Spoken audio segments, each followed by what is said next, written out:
Dinibdib ko yan. Wala akong agenda. Wala akong dinagdag na baski isang poste sa bahay ko. Wala akong bagong kotse. Hindi ako nakatikim ng Mercedes-Benz. Dinibdib ko talaga ang trabaho ko para sa bayan ko.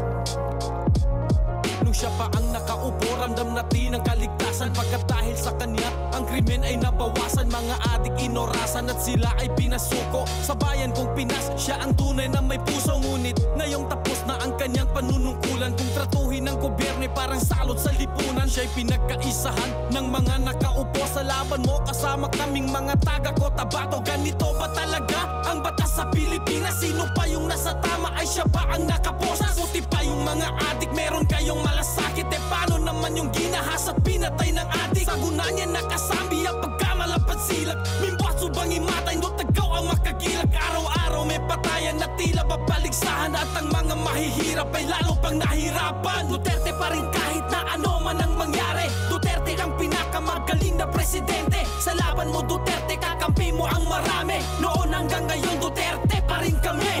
Duterte pa rin kahit na ano man ang mangyari. Duterte ang pinakamagaling na presidente. Sa laban mo Duterte, kakampi mo ang marami. Noon hanggang ngayon Duterte pa rin kami. Pinakamagaling na naging presidente ng Pinas. Ngayon ay pinagtutulungan ng kampo ni Satanas. Mga walang ibang hangad kundi sa trono maupo. Para sa posisyon ay handa na makipagbuno. Nung kanyang panahon ay nabawasan ang sagabal. Ngayon ay bumalik kaginabo nagipagkamal. Bamad silak pangimatay langon dun aming balingan. Balik sa dating gawi wala nang kinakatakutan. Ano na ang nangyari sa pinasigla ng bayan? Ang sukli ba ay kulungan sa kanyang pinaghirapan? Galit ba kayo pagkat siya'y masakit magsalita? O galit kayo kasi siya yung maraming nagawa? Nakilala ang Pinas nung si Digong ang presidente. Di nyo kayang nakawin ang respeto kay Duterte. Pilipino bang sa Moro ay hindi nyo maluloko? Ang may bakal na kamay ang tunay na mahal ng tao. Duterte pa rin kahit na ano man ang mangyari. Duterte ang pinakamagaling na presidente. Sa laban mo Duterte, kakampi mo ang marami.